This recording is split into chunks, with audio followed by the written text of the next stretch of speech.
ஓம் சாந்தி. VK. Surajbhai அவர்களின் தாரணை வகுப்பு ஆகஸ்ட் 7, 2024. இந்த உலகில் அநேக ஆத்மாக்கள் மிகவும் அலைந்து திரிந்து கொண்டிருக்கிறார்கள். சிலரோ சத்தியத்தை தேடி அலைந்து கொண்டிருக்கிறார். சிலருக்கோ அமைதியின் தேடல் இருக்கிறது. சிலர் துக்கங்களினால் கவலையுற்றிருக்கிறார்கள். சிலர் உறவுகளுக்கிடையே இருக்கக்கூடிய கடுமைத்தன்மையின் காரணமாக தனிமையில் சென்று விடலாமா என்று நினைக்கிறார்கள். சிலருக்கு மனநோய்கள் அதிகரித்து கொண்டிருக்கின்றன. சிலருக்கோ உடலின் வியாதிகள் அதிகரித்து கொண்டிருக்கின்றன.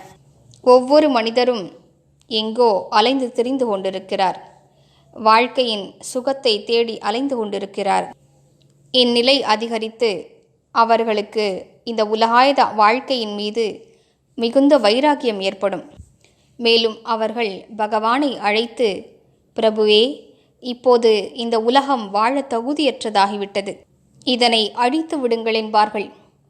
அப்போது விநாசத்தின் லீலை தொடங்கும். அப்போது மகாதேவரின் தாண்டவ நடனம் தொடங்கும். உடுக்கை ஒலிக்கும். இவ்வுலகில் மகா விநாசத்தின் தாண்டவ நடனம் நடைபெறும்.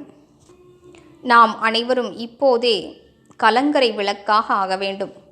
அதன் மூலம் வரக்கூடிய காலகட்டத்தில் பிறருக்கு நாம் சரியான பாதையை காட்ட முடியும். நாம் வழிகாட்டவில்லை என்றாலும் பிறருக்கு தானாக வழி கிடைத்துவிடும்.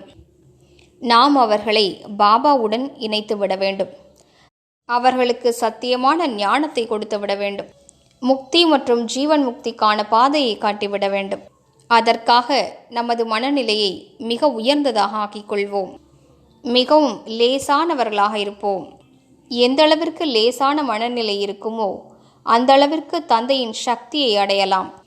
மேலும் நாம் கவனம் செலுத்த வேண்டிய விஷயம், நமது எண்ணங்கள் வீணான விஷயங்களில் செல்லக்கூடாது. நமது எண்ணங்கள் மிகுந்த முக்கியத்துவம் வாய்ந்தவையாகும். அவையே நமது மனநிலையை கட்டமைக்கின்றன. எந்த அளவிற்கு உயர்ந்த சக்தி வாய்ந்த எண்ணங்கள் இருக்குமோ அந்த அளவிற்கு நமது மனநிலையும் அழகாக இருக்கும். நம் மனநிலைக்கு மிகுந்த மதிப்பு கொடுப்போம். கவனம் செலுத்துவோம். அனைத்திலும் மதிப்பு வாய்ந்தது எனது உயர்ந்த மனநிலையே ஆகும். எனவே எப்படிப்பட்ட சூழ்நிலையிலும் மனதை பக்குவமாக வைத்துக் கொள்ள வேண்டும். என்ன விலை கொடுக்க வேண்டியிருந்தாலும் சரி, எனது உயர்ந்த மனநிலையினை நான் விட்டுவிடக்கூடாது. அவ்வாறு செய்தோமானால் நமது ஒளியானது நாளுக்கு நாள் அதிகரித்து கொண்டே செல்லும். அதன் மூலம் நாம் லைட் ஹவுஸாக ஆகிவிடுவோம். கூடவே லைட் ஹவுஸ் ஆவதற்காக யோக பலத்தின் கூடவே நாம் மிகவும் தூய்மையாகவும் ஆக வேண்டும்.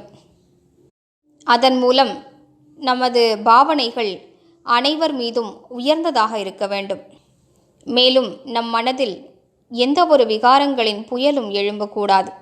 எந்த ஒரு ஆத்மா முழுவதுமாக விகாரமற்றவராக ஆகிவிடுகிறாரோ அவரே அனைவரிலும் ஒளிமயமானவராக, கலங்கரை விளக்காக ஆக்கிவிடுகிறார். அவர்கள் மூலம் இவ்வுலகிற்கே பாதை கிடைக்கிறது, ஒளி கிடைக்கிறது. லைட் ஹவுஸாக ஆவதற்காக ஒவ்வொரு விஷயத்தையும் லைட்டாக எடுத்துக்கொள்ள கற்றுக்கொள்வோம். நினைவில் வைப்போம், யார் தான் சரளமாக இருப்பாரோ அவரது பிரச்சனைகளும் சரளமாகிவிடும். அவர்களது வியாதிகளும் சரளமாகிவிடும். அவர்களது சம்ஸ்காரங்களும் சரளமாகிவிடும். மென்மையான சம்ஸ்காரங்களாகிவிடும். அவர்களுக்கு வீணான விஷயங்கள் மனதில் ஓடிக்கொண்டிருக்காது. அவர்களது சக்திகள் சேமிப்பாகி இருக்கும். அவர்களது ஒளி மங்குவதில்லை. அப்படி இல்லை என்றால் பேட்டரி டிஸ்சார்ஜ் ஆவதனால் ஒளி மங்கி போகிறது. எனவே வாருங்கள், லைட் ஹவுஸ் ஆகி இவ்வுலகின் இருளை போக்குவோம். இருட்டில் மனிதர்கள் வழி தெரியாமல் அலைந்து திரிகிறார்கள். தேக உணர்வும் விகாரங்களும் மனிதரை இருட்டில் தள்ளிவிட்டன. நாம் இவை அனைத்திலிருந்தும் உயர்ந்து தானும் ஒளிமயமாகி உலகிற்கும் ஒளி கொடுப்போம். பாபாவின் மகா வாக்கியங்களை நினைவு செய்வோம். உங்களுக்கு தந்தையோடு நேரடியான ஹாட்லைன் தொடர்பு இருக்கிறது. நீங்கள் அந்த தொடர்பினை ஆன் செய்தீர்கள் என்றால் நீங்களும் ஒளிமயமாகி விடுவீர்கள். பிறருக்கும் ஒளி கிடைக்கப் பெறும். காட்சிப்படுத்துவோம். நான் ஒரு உயர்ந்த மலையில் நின்று கொண்டிருக்கிறேன். அங்கிருந்து முழு உலகிற்கும் ஒளி கொடுத்து கொண்டிருக்கிறேன். எனது நெற்றியிலிருந்து பீச்சாங்குழலை போன்று ஒளியும் சக்தியும் வெளியேறி அனைவருக்கும் கிடைத்து கொண்டிருக்கிறது. இந்த பயிற்சியினால் தானும் சுகம் நிறைந்தவராக இருப்போம். பிறருக்கும் சக்தி கிடைக்கும். ஓம் சாந்தி.